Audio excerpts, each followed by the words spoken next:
This Mm. conference will now be recorded. All right. Well, thanks everyone for joining this evening. My name is Tony Vertle with DePaco Community Credit Union, and I am joined by Sloan on our Community Outreach and Education team. That's the team that we're on here at DePaco, and we're going to go through this Money Mythbusters webinar. So the title of it, and then knowing how to navigate your finances can feel like a mysterious quest, and it can be hard to separate fact from fiction. Join us to get the truth behind some of these common money myths. So made this kind of fun for you guys this evening. So I am going to give it over to Sloan here and let her introduce herself and kind of what we're doing this evening.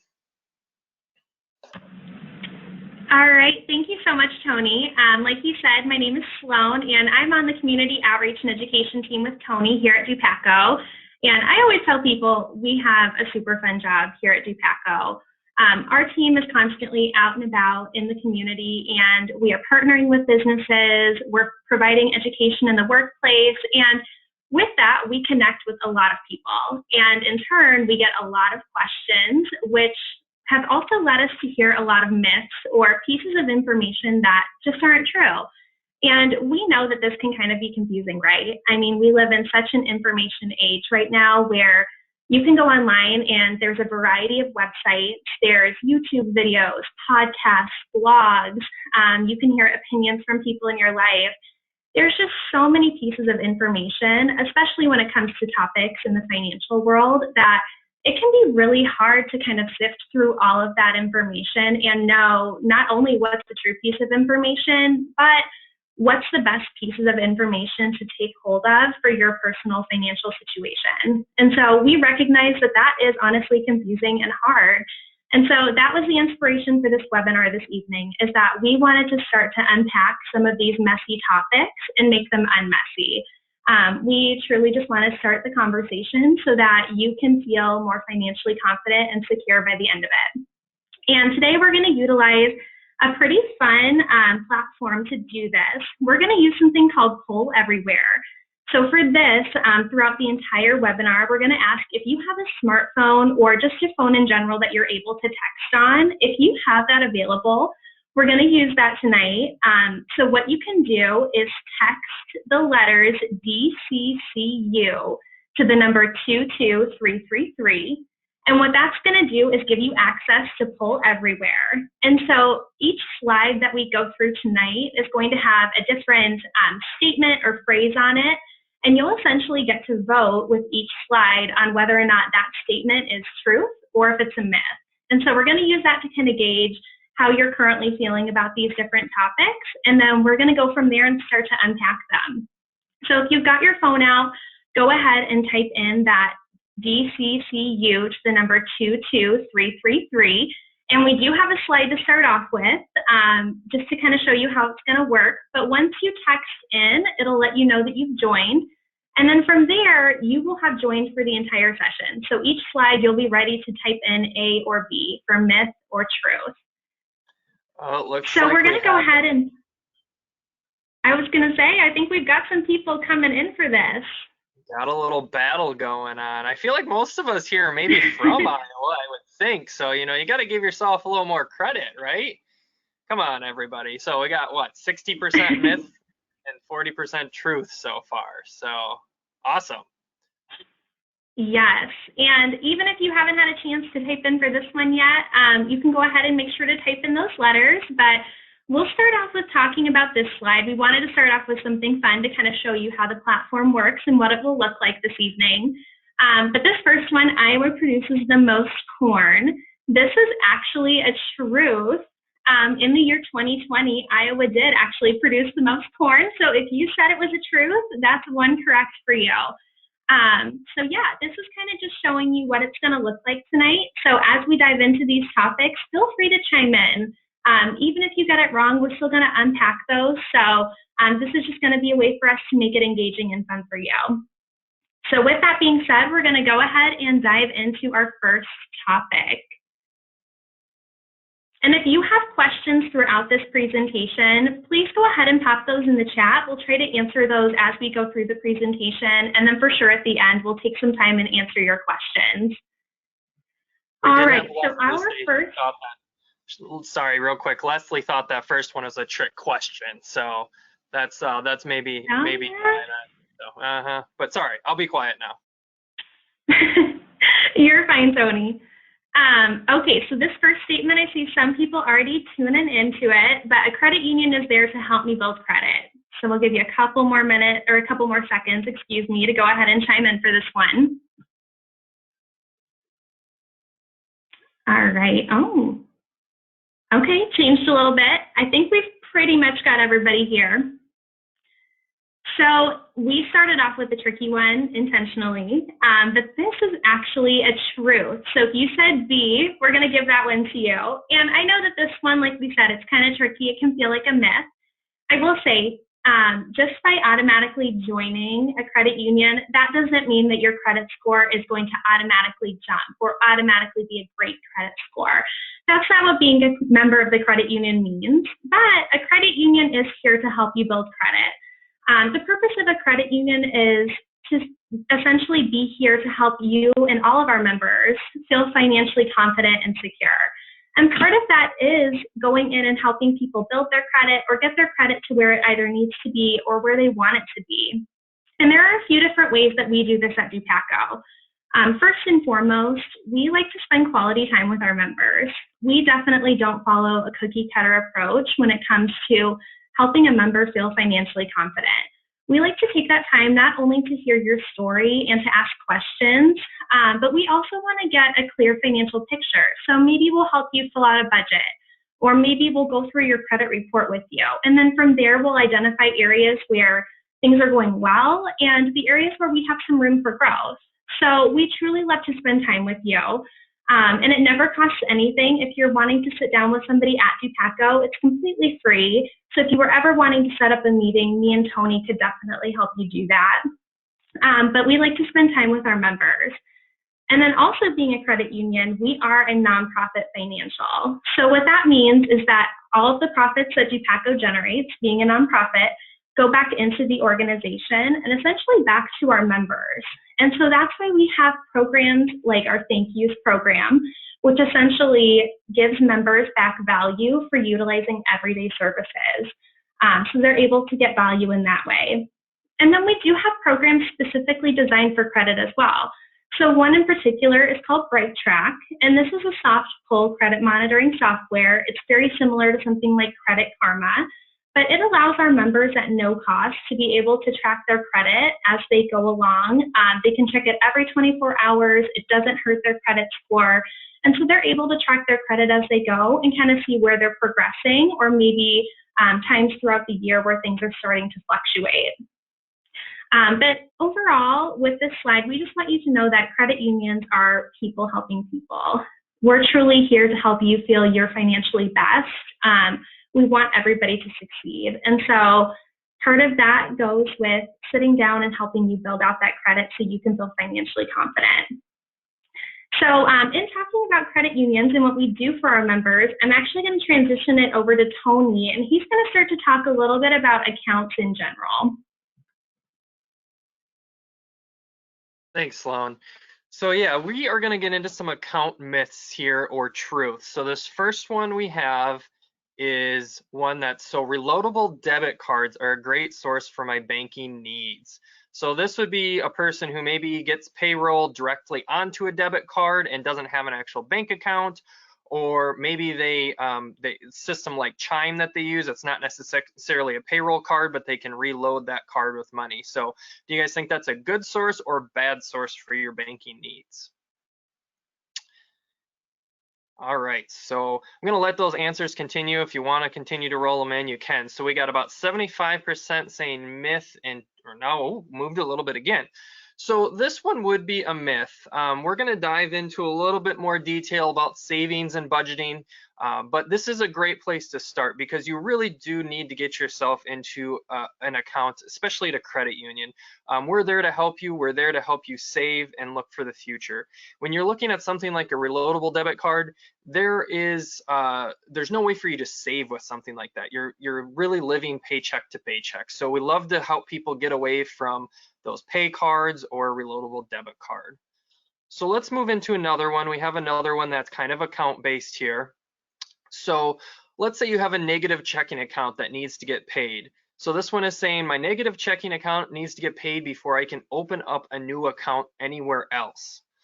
So maybe you did have a little bump in the road at some point and you owe XYZ Financial, let's say you owe them $500. What do you guys think? If you owe them that money, can you open up an account somewhere else?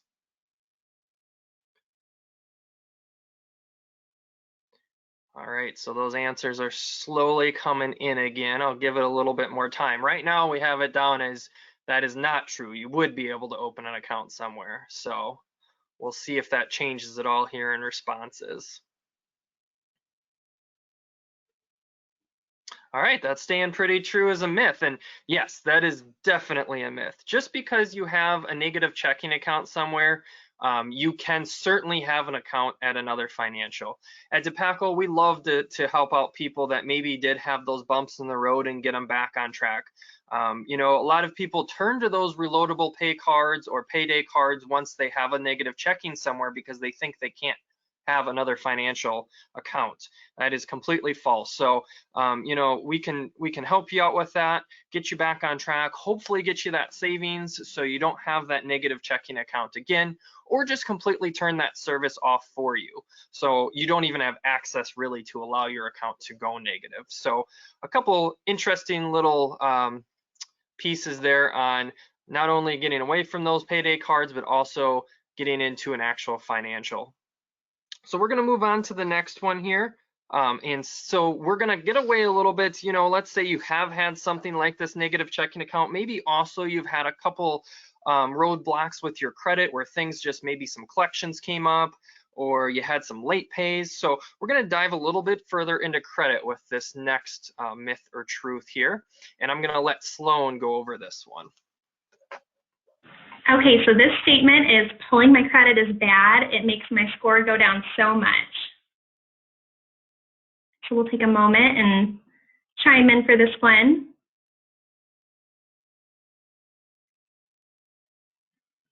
All right, so far we're saying myth. Do we have anybody else? Okay, well, you are correct. If you said it was a myth, it is absolutely a myth. Even though doing a hard pull of your credit score or your credit report, does impact your score a little bit, it only impacts it really a few points. And we want to go over some of the benefits of doing a hard pull so that you don't feel, as hesitant to go for that and pull your actual report. First and foremost, when you do a hard pull of your credit report, that means that you're pulling your actual report from one of the 3 main credit bureaus. And so when you do that, like I said, your score is going to be impacted, but what that's going to allow you to do is to actually see line by line what is out there on your report. And with that, you have a great opportunity to check for inaccuracies on your report and to also make sure that there's no fraud out there. And I think it's easy to think, oh, well, I would know if there was already fraud out there on my account. But we've met with multiple members that had no idea that there was something out there on their credit report that was actually impacting their score and that was fraudulent, or they didn't realize that something was reported inaccurately. So it's a great opportunity for you to actually see what's out there and to have those checks and balances. Now, I will say there is merit to doing a soft pull of your credit score as well. And that's utilizing a site like Credit Karma or BrightTrack with DePaco. And what that's going to allow you to do is to monitor your credit score without hindering it. So when you do a hard pull, like I said, it impacts it a few points. When you're going to a site like Credit Karma, it's not going to impact it because essentially what they're doing is estimating what your score is based on the information that they have on you. So a lot of times that estimate is well within the range or pretty close to what your actual score is, but there are definitely times where what they're showing you as your score is completely off from where your score is actually at. And that's another reason not to be scared of doing a hard pull of your credit, because especially if you're at a point where you're trying to make a big financial purchase, such as applying for a loan, maybe buying a car or a house, you're going to want to know exactly what your score is. And so you're going to be able to see if that's on track with what you're seeing on Credit Karma or BrightTrack. And a good rule of thumb, if you're kind of wondering, it's good to not go over doing a hard pull of your credit 2 to 3 times a year. Typically, if you're only doing it 2 to 3 times a year, it's not going to impact your score so much that you're going to see a drastic decrease, especially if you make an attempt to spread out when you're actually doing that hard pull. So let's say you want to pull in January, you want to pull in the summer, and then maybe in the fall towards the end of the year and kind of space it out. That would be a great way of doing that so that you're spacing it out. And then after each time you do a hard pull, it gives your score a chance to rebound within the next month. And so while we're on the subject of credit reports, Tony is actually going to talk about one question we get quite often in regards to credit reports and what can affect your score in general. Thanks, Sloan. Yeah, this is a fun one. We hear this all the time when we're chatting with members. We go out to visits. We actually get to go out to employers. So that's kind of funny. I made these slides, and I guess I put yes or no on this one instead of myth or truth. Just disregard that, everybody. Make it kind of funny. So anyways, so making on-time rent payments will help my credit. What do you guys think? Is that a truth or a myth? Or a yes or a no, I guess, in this instance.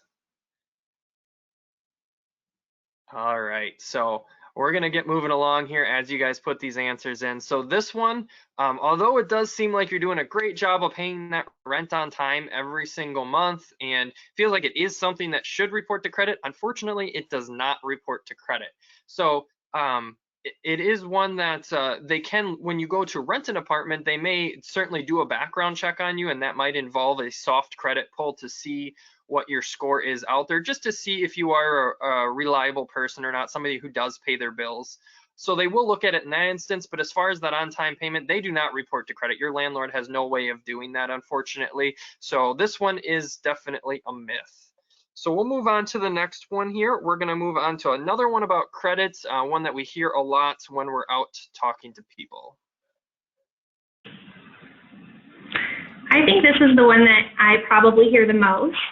The statement is, I avoid all credit cards because they hurt my credit score. So take a moment and vote in whether you think this is a myth or a truth.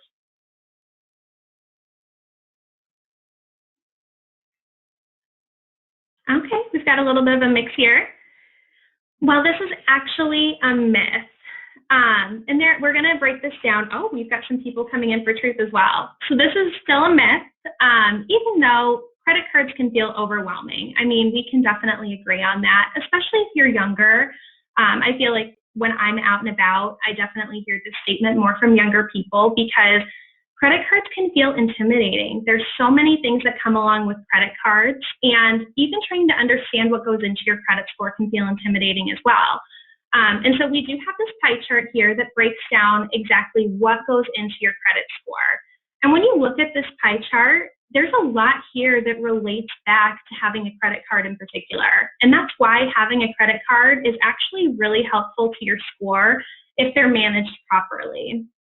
So when you think about a credit card and looking at this pie chart, we've definitely got payment history. We have amount owed, which goes back to our capacity or the amount open that we have available to spend. We've got a type of credit that's going to give you some revolving credit. And if you're younger, it may help to establish that length of credit and help to establish that for you. So when we talk about having a credit card, it's really important to keep in mind two things. First and foremost, payments. You want to make sure, because payment history is our biggest chunk of the pie here, you want to make sure that you're making your payments on time and you're at least making the minimum balance, but you want to strive to pay off that credit card every month, or you want to try to pay it off to the point where you're not using more than 30% of your capacity. And that goes back to the amount owed section, that 30% chunk right there. And we're going to kind of break this down. So when we talk about capacity, it's a good rule of thumb, try to not go over 30% of your open capacity. So that means if you've gotten a $1,000 limit credit card, you want to try to not spend more than $300. And you want to try, if you do have to spend more than $300, because we know that life happens and occasionally you do have to spend more, that when you go to pay that off or you go to make that payment, that you're trying to at least pay it down to the point where you're not over that 30% mark. Because that's going to help your credit score the most in terms of building that credit score. It's going to positively reflect the most. So you want to make sure that you're kind of paying attention to payment history and amount owed. And I think these are the two areas where it can get the trickiest, especially if life throws you a curveball and you end up having to go over that capacity, or maybe you miss a month. And that's where credit cards can feel overwhelming. But in general, if you are able to make those payments and you're able to manage that capacity that you have available to you, a credit card can be a really great thing for your credit score. And Tony, I don't know if you have anything that you want to add into this slide, because I know credit is something that impacts us all, and this is something that we hear so often. Yeah, we actually had a great question in the chat, and it looks like someone else in the chat was able to answer it, but I still think it's good to just go through real quick. So Nancy did ask if a store card is the same thing. Does that report to credit bureaus as well? If you got a store card, or if you got a card from the credit union, a credit card. So, and Nancy, yes, both of those are definitely going to help your credit the same. The thing with store cards, and Sloan had kind of mentioned it a little bit, you really, try to stay away from shopping a lot on those store cards. So if you do go somewhere to the mall, you don't want to open up a bunch of those cards all at once. That comes into credit as well. So, and Leslie came in for a question as well. If I use my debit card, it popped up and went away for a second. If I use my debit card as credit, does that help build my credit score? That's an awesome question. So I will explain that briefly here. So there are two sides of a debit card, how the transaction is processed. There's the debit side and the credit side. When you use the debit side of your debit card, that's when you punch in your wonderful PIN number that you have. And then the other side is credit. So that is a transaction. Typically, an easy one to remember is if you go out to eat, you're going to sign for that transaction. So that's running through the credit processing side of that card. And Leslie, that's a great point to make, where you asked that helps my credit, right? Since it's the credit side. And unfortunately, that is just how the card is processed. It doesn't actually help your credit. So that's just a debit card coming right out of your checking account. You would need to get specifically a credit card for that to help your actual credit score and to boost your score. So I think that's all I had there. Sloan, if you didn't have anything else, we can kind of jump right into the next one here. As you're talking about credit cards, one thing that we love to do with members, as I had mentioned multiple times already, it's so big at Dupaco, is save. Save for yourself. Pay yourself first. That's what's most important. If you can get ahead in life by paying yourself first, it's just a huge stress relief. So this next one here, we're going to kind of transition away, hopefully, from staying away from credit card debt, and let's get into actually what it means to save. So here's a good one. What do you guys think? Is there a point in life, we hear a lot of people say this, I don't make enough money to save? What do you guys think? Is that a truth or a myth?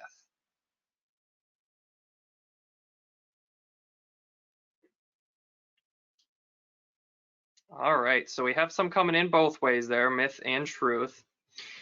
And I would say, this is another tricky question. So I don't make enough money to save, and it can certainly feel that way. We totally respect that. There's a lot of bills that pile up, medical collections, medical bills, taking care of your family is first and foremost.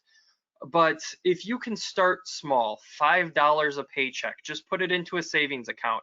Maybe that's one less time of running to get coffee in the morning, or maybe, you're eating out one less time and being able to put away that little bit of money. If you can do $5, that's huge. So I think people see that, I need to save as a large amount. I got to save thousands and thousands of dollars. If you start small and then build from there, it's going to make a huge difference. So we like to say that this is a myth. Everyone can make enough where they can save just a little bit for themselves. So we're going to move on to the next one here. So this one I love here. I keep track of my spending so I don't need a budget. And we are actually going to let Sloan take this one over here. I love this one too. I feel like I hear this one a lot as well. So go ahead and take a moment and vote in.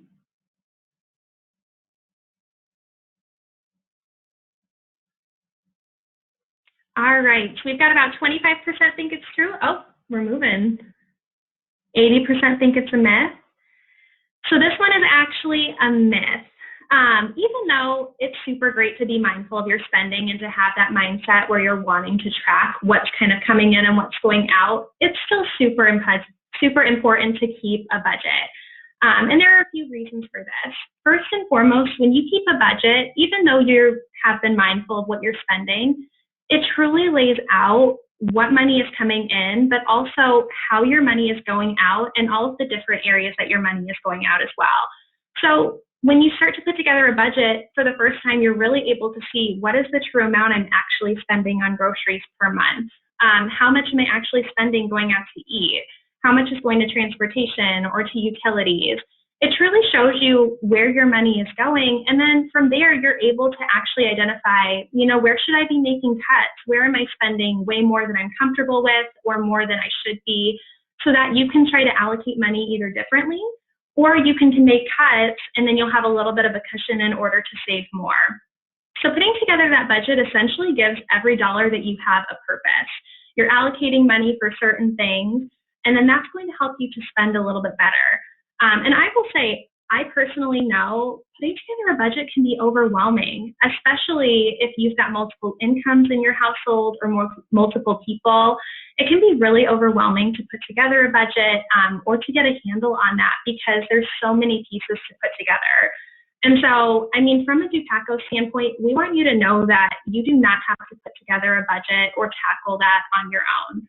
We do something that we call a money makeover, and this is something that we offer completely free. But essentially, you could come into Dupaco, or you could meet with somebody on our team as well, and we would be able to sit down with you. We could help you put together that budget, and we can talk about, what goals you have, how's saving going, how do you want your budget to look like. We can go through all of that with you and help you put that together so you can have a clearer picture for your financial future, and you can start to meet some of those goals that you want to meet. So we just want you to know you don't have to go through that alone. And if you are sitting here, you're listening in, and you're kind of feeling like you're at that point, please feel free to reach out to me and Tony after the webinar, and we'd be more than happy to either connect with you or get you connected with somebody at Dupaco that can help you with that. All right, and so I think we've got one more topic for today, and I'm actually going to pass it over to Tony, and he's going to take care of that for us. Thanks, Sloan. We did have some chatter here, and just to back up on credit cards, we did have one question there that maybe we'll get to after we discuss this section here. And then we had something from Deb here that's relevant for how long does it take to do a money makeover? And that is a fantastic question. I would say that's really up to each individual person, and we really customize it to you. So someone might take 5 or 10 minutes, we go through their stuff really quick, they're doing awesome, but typically we really sit down with that person, dive into their credit report, maybe look at doing a budget, or hopefully they have a budget that they bring in with them. So I would say, gee, if you can take a half hour to an hour, that's really the time frame that we're looking for to dive into your situation with you.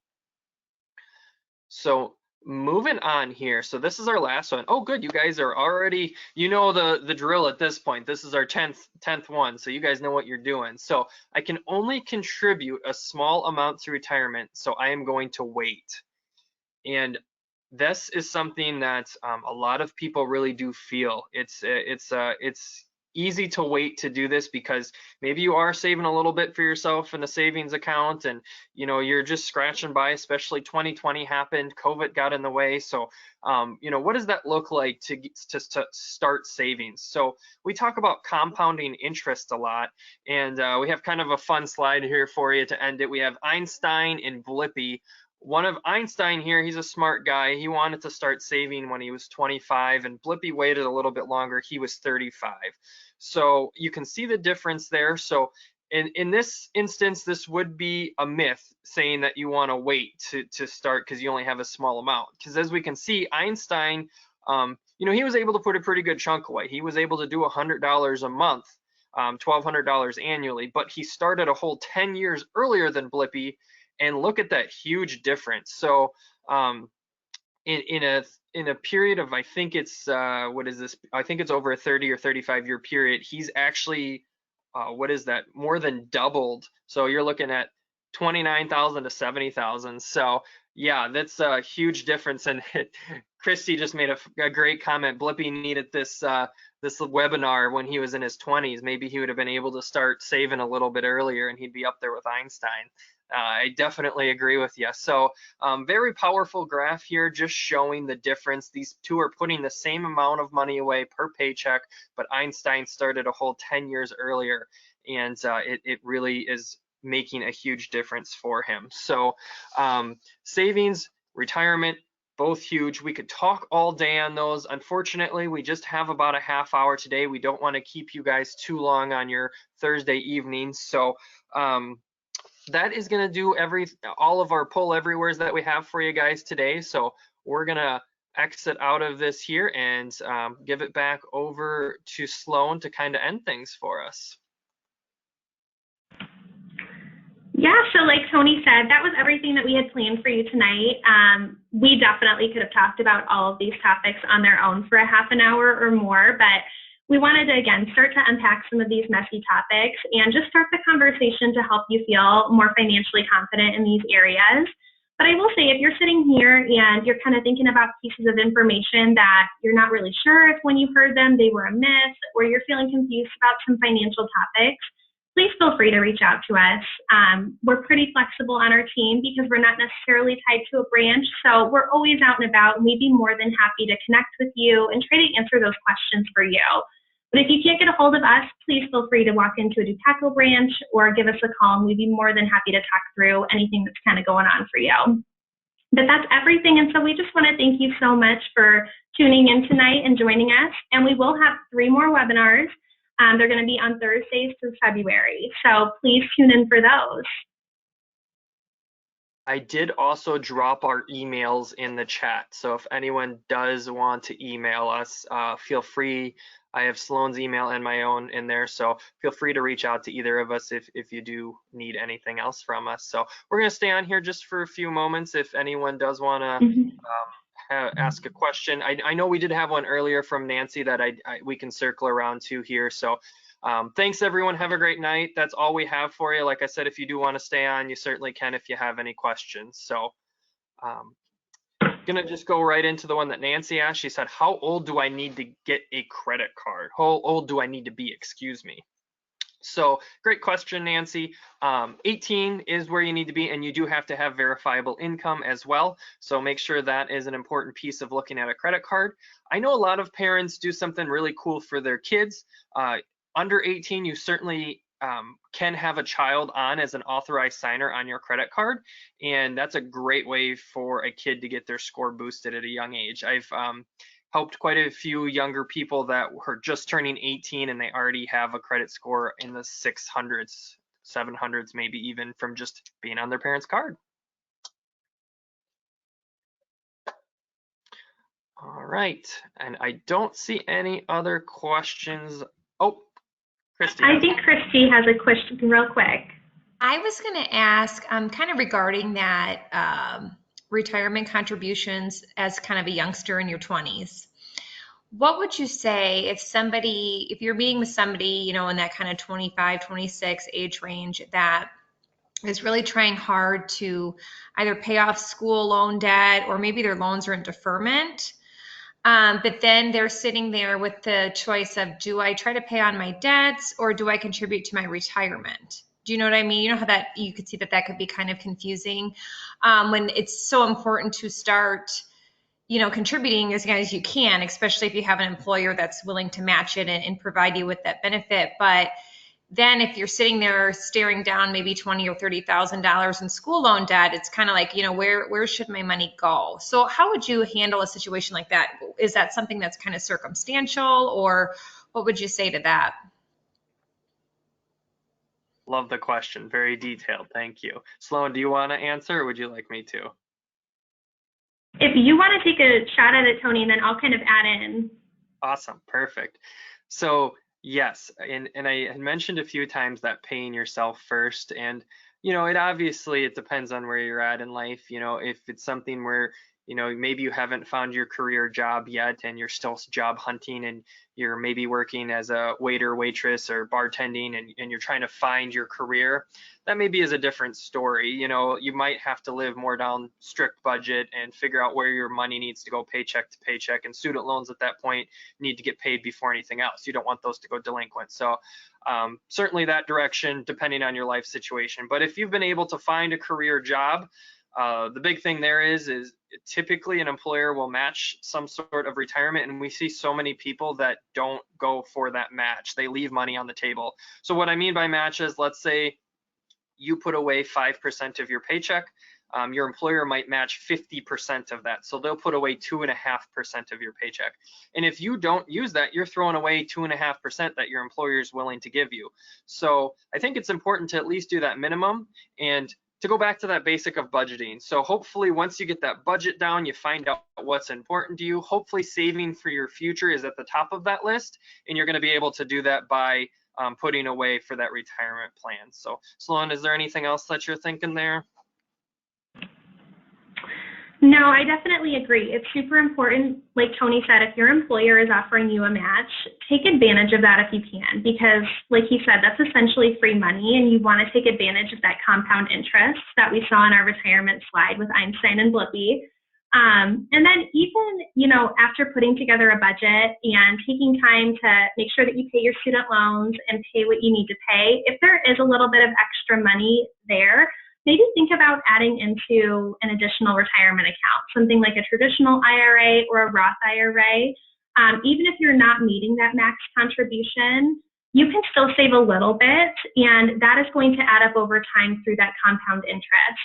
So if you do have the opportunity to put some away, I do think it's a good idea. But like Tony said, you still want to make sure that your loans are taken care of, and that your other expenses are taken care of as well. Thank you. I know that was kind of not a super sticky, but there's a little circumstantial, and there's different ways you can look at it. But no, I better understand it now. Thank you very much. Awesome. You guys had some great questions. Thank you so much. So, well, we appreciate everyone joining us this evening. I don't see any other questions at all, so we will let you guys get on with your blustery evening. And hopefully you all stay warm, your heat stays on, and tomorrow's a better day, right? Hopefully it's a little bit nicer. Have a good one, everybody. Thank you for joining us. Have a great night.